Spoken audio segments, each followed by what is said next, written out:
Back in May of 2025, my fiance and I traveled to Milwaukee, Wisconsin to go explore the city for the very first time. But we didn't just go visit for fun. No, we were there to pay our respects at a holy site located in the downtown area. See, along the Riverwalk resides a sculpture known as the Bronze Fonz. This pilgrimage to the Bronze Fonz left an impression on me. Despite at the time not having seen a single episode of Happy Days or really knowing about the character of the Fonz outside of references in Family Guy or someone mimicking the signature "ay" with the accompanying thumbs up gesture, seeing the man in his bronze form left me with a profound sense of joy and gratitude just for witnessing it in person. A few weeks had passed since our visit to the Bronze Fonz, and we were back at our then home of Philadelphia, when one Sunday afternoon, my fiancé wanted to go to the antique store in search of postcards. I went along and wandered off to the book section and began eyeing each shelf when I noticed a small metal tin on the bottom containing what looked like 1970s baseball trading cards. I began flipping through the stack, not recognizing a single player. However, as I reached the end of the pile, I noticed some cards with a sharp blue border that did not match the rest of them. I found myself staring at the Fonz. Lo and behold, during an impromptu trip to the antique store, I came face to face with several Fonzie cards, almost as if I had been sent a divine message from the man himself, Arthur Fonzie Fonzarelli. Like anyone would, I took this as a sign, and I purchased all of the store's inventory for just under $1. Upon arriving back home, I put each card into a protective sleeve and then placed each of them into my safe. I then opened my laptop, logged onto the Philadelphia Library website, and had requested for the first few seasons of Happy Days to be put on hold for me. It was time to bear witness to the Fonz in all his glory and learn what the hype was all about. However, something I quickly realized is that there wasn't really any hype about the Fonz. At least not anymore. As I went through the first few seasons of Happy Days, I was able to talk about it with some of my aunts and uncles who had grown up watching it, along with its spin-off Laverne and Shirley. However, no one else under the age of 50 seemed to know what I was talking about or have any kind of interest in it at all.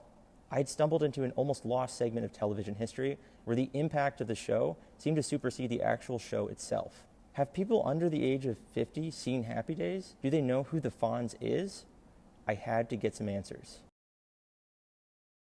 In 1999, the character of Arthur Fonzarelli, aka the Fonz, was ranked number 4 in TV Guide's top 50 greatest TV characters of all time.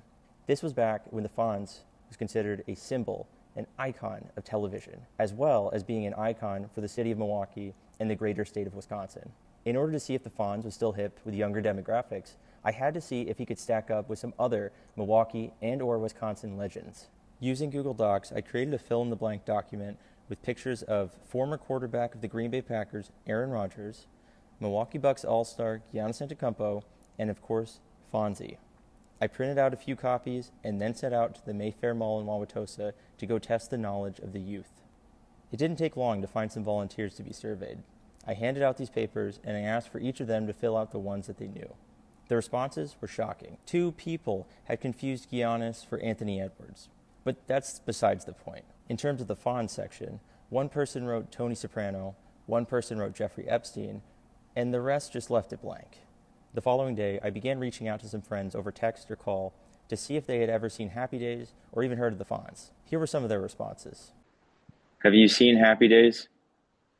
No, but I can tell you, I idolized the Fonz growing up, and I used to watch YouTube videos of Fonzarelli all the time. So, Have you seen Happy Days before? No, I know it's Henry Winkler, and I know he's doing that. I'm pretty sure I know what it is, but I've not seen it.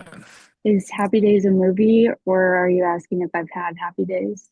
No, I'm just not cultured at all. I haven't seen Happy Days. I haven't seen the Fonz. I've never even seen an episode of Full House before. While I had been conducting top-tier journalism in the state of Wisconsin, my Alabama correspondent, Jake Lewis, has been surveying the cities of Birmingham and Montgomery. Let's check in with him. Over the last few months, I've asked our fellow young Alabamians if they've seen Happy Days, and it's undeniably clear. They don't know the Fonz. Back to you, Josh.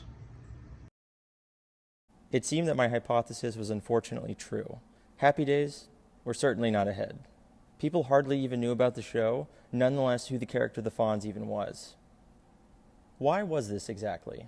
How did the once popular character become shrouded in such obscurity? Well, having done an extensive amount of research, as well as just watching the show myself, I do have a few reasons that might contribute to why this is. But first, I want to go back and give a quick rundown of the show Happy Days. Happy Days first premiered on television in 1974. It was created by Gary Marshall, who sought to make a series set in 1950s that brought with it a feeling of nostalgia for a bygone era of sock hops, making out at drive-ins, and Dwight Eisenhower. The main star of the show was Richie Cunningham, and many of the plot lines from the earlier episodes were based off of Marshall's childhood. Richie's family included Howard, the dad, who typically provided Richie with a lesson at the end of each episode. Joni, his younger sister. There was the mom, Marion. She voices SpongeBob's grandma in the Grandma's Kisses episode of SpongeBob SquarePants. You had Richie's best friends, Ralph, the annoying one, and Potsy, the dumb one, and a cool older brother mentor type figure known as Fonzie. The first 2 seasons of Happy Days are pre-recorded half-hour episodes, all shot single camera style. There are good ones here and there, but most are full of awkward silences and really don't do anything too special. The show received mediocre reviews overall until Season 2's Fonzie Gets Married, a special episode filmed in front of a live audience. This shifted the focus from Richie as the main character to the Fonz. This episode got high ratings, and the writers knew that to keep the viewers tuning in each week, it was time to focus on Fonzie hard. Starting Season 3, all episodes were filmed multicam in front of a studio audience. Fonzie essentially becomes the main character of the series from this point on, and most plot lines of the episodes revolved around him. Richie was still important, but Potsy and Ralph took a backseat as more comic relief characters. Howard, Richie's dad, was dumbed down, and the heartwarming lessons and advice became replaced with comedic sexual innuendos between him and Marion. Pat Morita was added to the cast as the owner of Arnold's, the diner that the boys frequently went to. The character of Arnold ramped up the humor even more. The new star of the show, the Fonz, became a godlike, almost otherworldly character. He signals to a random girl, they come up to him. He bumps the jukebox with his fist, the music starts playing. He bumps it again, the music stops. Any time that Henry Winkler's character, the Fonz, showed up on the screen, the audience delivered with thunderous applause. He didn't even have to say anything most times. For those who haven't seen Happy Days, think of the Fonz being akin to that of the character of Kramer from Seinfeld. At the beginning of the series, Kramer is Jerry's wacky neighbor, showing up here and there, but he quickly gained popularity with viewers. After that point, Kramer became more involved in the storylines with each episode moving forward. Especially in Season 4 and 5 of Seinfeld, the studio audience's applause when the character shows up on screen is deafening. This is the same type of phenomenon that occurs with the Fonz. Anyways, the combination of ramped-up humor, a studio audience, and Fonz-focused storylines had led Happy Days to become a full-blown success. Season 5 of Happy Days has the famous episode Hollywood Part 3, the final part of a 3-part season premiere that features Fonzie jumping over a live shark after a talent agent invites him and the gang out to California to audition for a movie. If you don't know about Happy Days, you're likely to know about this episode. This episode inspired the undeserved term, in my opinion, jump the shark, which was coined by John Hain. This term is used to signify the moment a TV show loses its original quality due to poor writing or a simple loss of understanding of what made the show special in the first place. Despite Hollywood Part 3's ridiculous premise, I think it's definitely worth watching. And even after this point, the show kept airing for 6 more seasons and produced a few spin-offs along the way, such as Laverne and Shirley and Mork and Mindy. Hey, Happy Days sounds decent, right? Maybe you're even interested in checking it out now.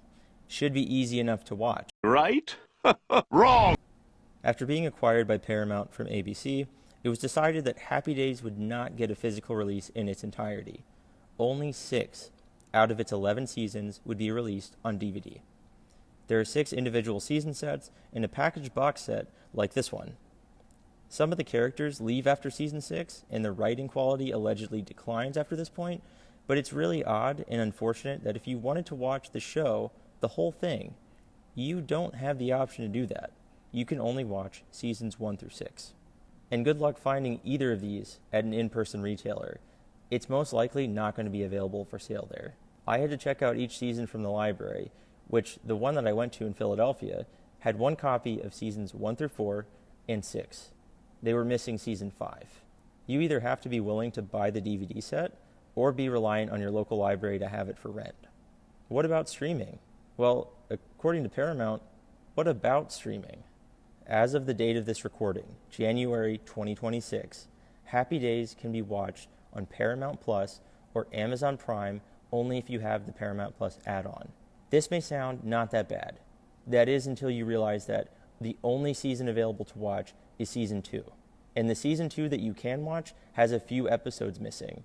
The entirety of the other 10 seasons are completely unavailable. If you go on Pluto TV, you will see that there's actually a Happy Days channel. You'll quickly notice after looking through the guide that the Happy Days channel consists of a 21-hour block of Laverne and Shirley with a few episodes of Mork and Mindy sprinkled throughout, and only a 3-hour block of Happy Days, usually showing episodes from Season 5. Streaming has been a very successful way of exposing older shows to newer audiences. Shows like The Office, Friends, and the aforementioned Seinfeld have a huge fan base of younger viewers who didn't grow up watching the show upon its initial release. Why Happy Days isn't seen as a worthwhile investment from Paramount or any other streaming service is beyond me. And this lack of consideration for the series is largely responsible for younger people not knowing about the show, or more specifically, not knowing who the Fonz is. Happy Days is potentially at risk of becoming lost media. It is a series that encapsulates such a unique period of American history, as well as being a series that has influenced several pieces of media that followed it. Right now, most young people don't know about the show, or they don't have any interest in watching it. But even if they did, for all of the previous reasons stated, there's not even an easy way to do that. Because of this, the Fonz is at risk of becoming a forgotten figure of pop culture. I had put all this hard work into interviewing, surveying, researching, getting a good understanding of what the series is, and figuring out why it's losing its cultural relevance. But I began to ponder what I should actually do about this. I truly felt lost. I decided to give myself a break. I hopped in the car and went out on the road to go find something to eat. I realized that I drove past Leon's Frozen Custard. I wasn't sure where else to go, so I U-turned, pulled into the parking lot, and then walked up to the counter. As I'm walking up, I had to double take before ordering, as I noticed a miniature bobblehead behind the cashier. Yet again, when I had least expected it, the Fonz had mysteriously shown himself to me. A bobblehead of the Fonz was encouraging me to keep going. It wasn't time to give up. I had to continue. I know that a lot of people watching this may not care because they don't see the importance of Fonz or the importance of Happy Days, and I get it. There's a lot more things going on right now, a lot more important things. And I'm really not sure that putting more energy into this will result into any actual change happening, but I've done so anyways. I started off by contacting the mayor of Milwaukee, Cavalier Johnson. I left a voicemail requesting to meet in person to discuss this cause. Then, I began creating flyers of the Fonz. Over the past few days, my fiancé and I have been putting them around the city to spread awareness. We put these flyers on telephone poles, gas pumps, street signs, cars, bus stops. At the bottom of each flyer is a tab to pull off with a link to a website. With the help of my friend Daniel, I had a website created for this cause called SaveTheFonz.com. On this website is an About page that goes over most of the points from the video, a link to the video itself, a page with different links to purchase the series on DVD if you want to, and a spot to reach out to me through my email, savethefonz@gmail.com. Go visit SaveTheFonz.com. That's SaveTheFonz.com. Go watch Happy Days. Go spread the word to friends and family. Fonzie forever.